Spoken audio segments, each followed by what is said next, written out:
In this video we're going to show you how to mount the solar panels on the AI1. So this is the package that contains the solar panels.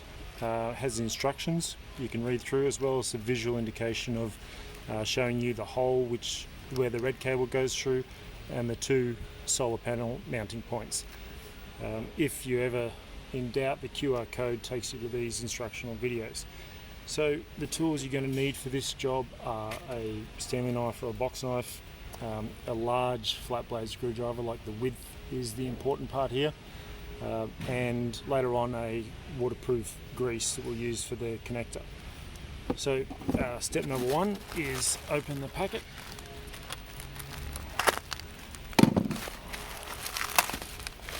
And there's two panels inside. We'll do one by one. So this is the rear of the panel. So on the rear of the panel we have 4 screws pre-fitted.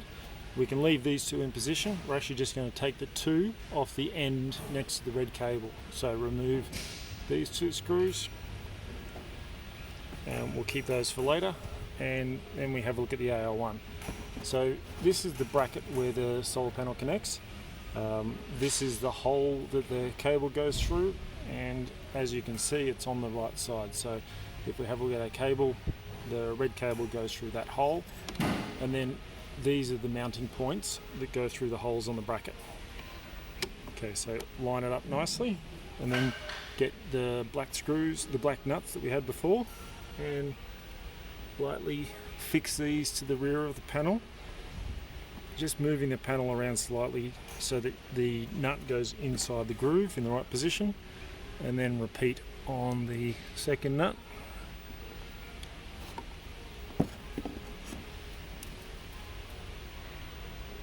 So these are plastic nuts, so you don't need to use a chemical bond on these.